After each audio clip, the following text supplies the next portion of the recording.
품종은 저온에 굉장히 약합니다 라는 것과 이 품종은 저온에 예민합니다 라고 얘기하는 거, 받아들이는 입장에서 완전히 다르게 받아들일 수 있죠. 사실은 똑같은 내용이잖아요. 저온에 예민한 놈은 저온에 약한 거랑 같은 뜻입니다.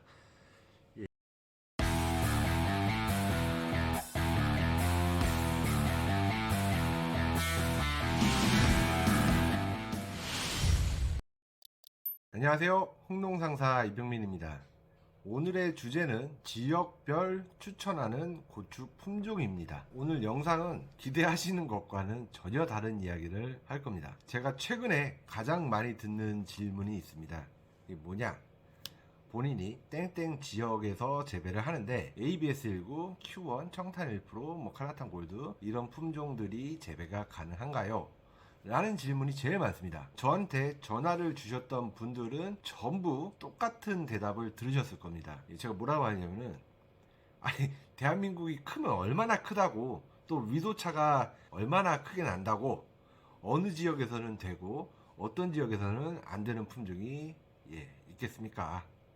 그리고 조금 더 여기서 더 디테일하게 얘기하면은, 우리나라 고추 시장이 크면 또 얼마나 크다고 품종을 지역별로 구분해서 육종하고 생산할 수 있겠는가? 생각해보면 맞죠? 고추 시장이 굉장히 작으니까 품종별로 나눌 수가 없습니다, 애초에. 그리고 땡땡 지역에 잘 맞는 품종, 이거는 확실히 있긴 합니다. 그런데 그 지역의 평균 기온과 강수량, 해발 고도, 기타 등등을 놓고, 이 지역은 평균 기온이 높아서, 이 지역은 평균 강수량이 높아서, 해발 고도가 낮아서 높아서, 이런 환경적인 요소들로 그 지역에 맞는 품종이 정해지는 게 아닙니다. 그럼 뭐냐?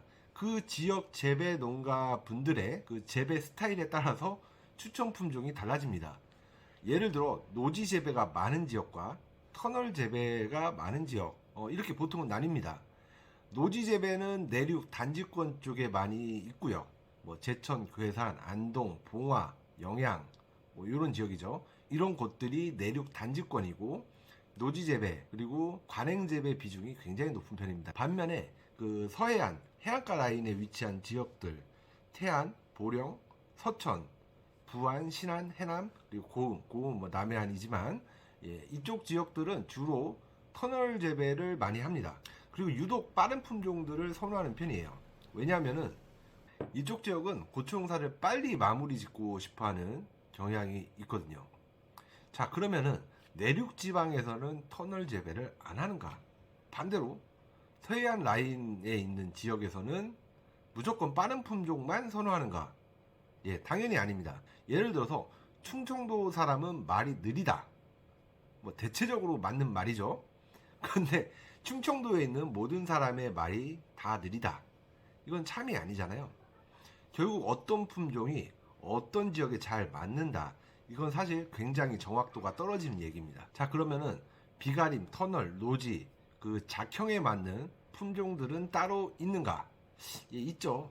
한 10년 전만 해도 비가림 전용 품종이 있었습니다. 가장 대표적인 게 슈퍼 비가림 같은 품종이죠. 제가 하나 질문 드릴게요.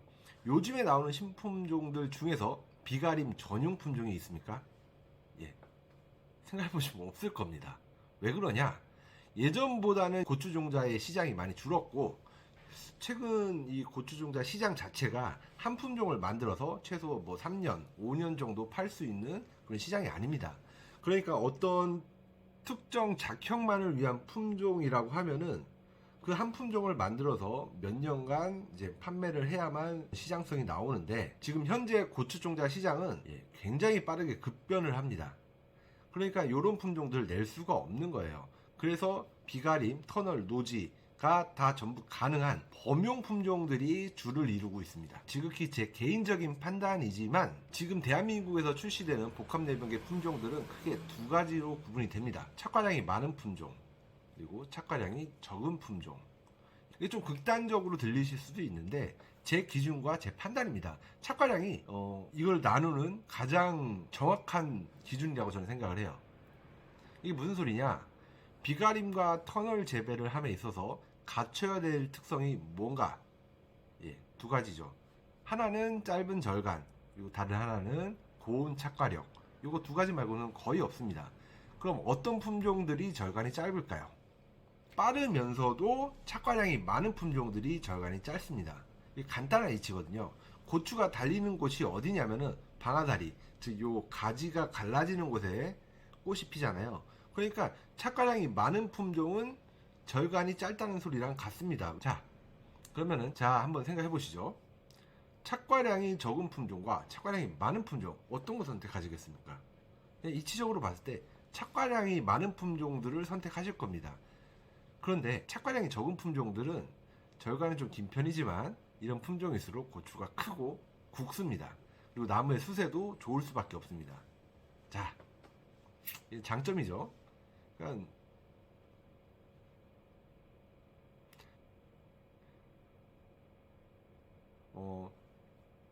그러니까 착과량이 많은 품종은 절간이 짧다라는 소리와 같은 겁니다. 그러니까 착과량이 많은 품종은 절간이 짧다는 소리랑 같은 겁니다. 자, 그러면 착과량이 적은 품종은 어떤가? 당연히 절간이 깁니다. 상대적으로.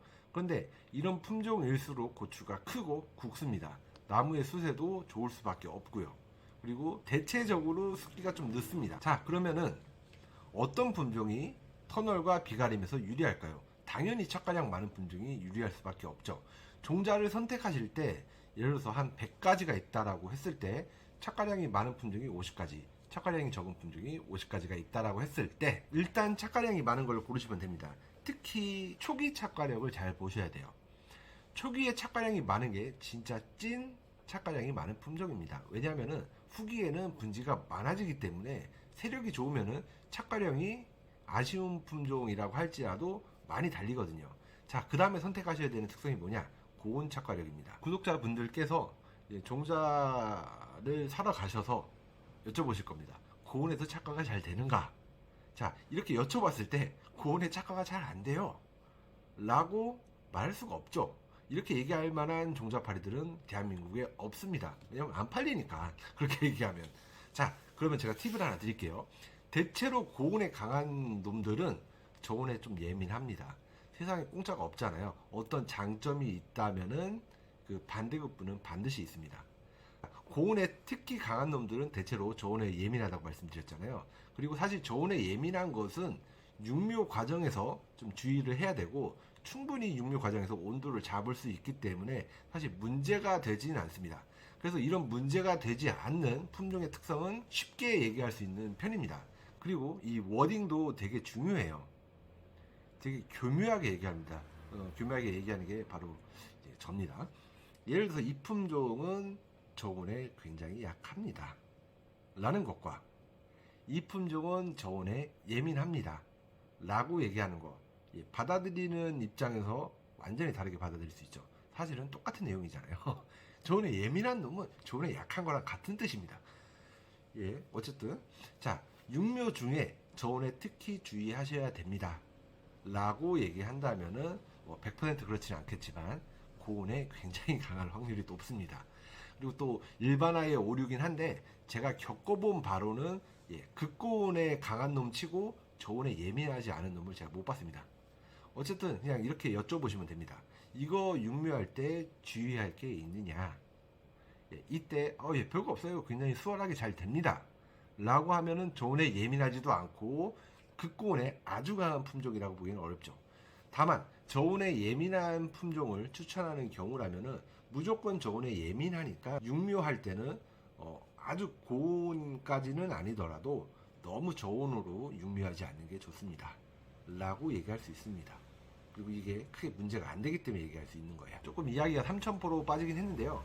품종을 선택하실 때는 각자의 지역에서 잘된 품종, 그리고 동네 사람들이 많이 심는 품종을 선택하실 이유가 사실 없다라고 저는 생각합니다. 그냥 본인한테 잘 맞는 품종을 심는 게 정답입니다. 그러면 본인한테 맞는 품종을 어떻게 찾을 것인가? 여기서 제일 중요한 거는 내가 이 고추를 언제 심고 언제까지 마무리를 하겠다라는 거. 내가 얼마만큼 오랫동안 고추를 키울 것인가. 이거에 대한 생각을 꼭 하셔야 됩니다. 가령 강원도나 파주 같은 경기 북부 지역들, 거기는 늦게 심고 고추 농사를 일찍 마무리 짓습니다. 그럴 수밖에 없죠. 예, 온도가 낮으니까요. 이런 경우에는 무조건 빠른 품종을 심어서 최대한 조기 수확을 많이 해야 됩니다. 이런 지역에서 고추의 세력이 좋다고, 대체로 숫기가 늦을수록 고추의 세력이 좋은 편이니까 이것만 생각하고 중생이나 만생 같은 거 심었다가는 작살 납니다. 그렇죠? 그리고 서리가 늦게 내리는 그 해안가 라인 지역들, 관행으로 재배하는 대다수의 농가분들은 극조생을 선호합니다. 근데 그런 분들이 극조생을 심는다고 해서 내가 극조생을 따라할 것인가? 이거는 본인이 점적 관리를 통해서 비배 관리 굉장히 잘할 수 있는데, 그리고 그런 시설이 갖춰져 있는데 굳이 세력이 약한 극조생 품종을 심어야 되는가? 이거에 대해서 생각을 한번 해보셔야 됩니다. 점적 관수를 통해서 비배 관리 잘할 수만 있다면은 굳이 극조생 심을 이유가 전혀 없습니다.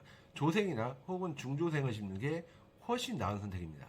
그런데 나는 9월까지만 수확하고 배추를 심거나 아니면 바닷일을 해야 된다. 그러면 극조생이나 조생을 심고 빨리 따고 빨리 마무리를 지어야 되죠. 그래서 지역적인 특성은 분명히 있는데 그냥 옆집에서, 앞집에서, 뒷집에서 재배한다라고 해서 그 품종을 부안해동하셔가지고 선택하실 필요는 없습니다.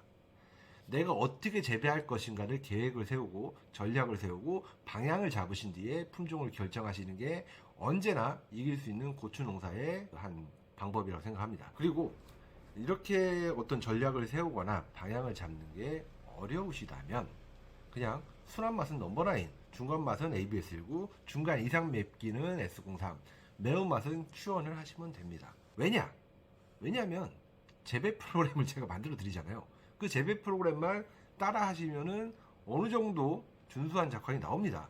참고로 점적 관수는 필수입니다. 아무튼 더 궁금하신 내용이 있으실 겁니다. 뭐 더 궁금하신 내용이나 품종 쪽으로 고민이신 분들은 언제든 연락을 주시고요. 오늘 영상은 이만 마치겠습니다. 그리고 다음 영상을 어떤 주제로 했으면 좋을지 댓글로 한번 써주세요. 그러면은 제가 농가분들께 많이 도움이 되겠다 싶은 주제로 영상을 한번 만들어서 올려보겠습니다. 그럼 여기까지 하겠습니다. 감사합니다.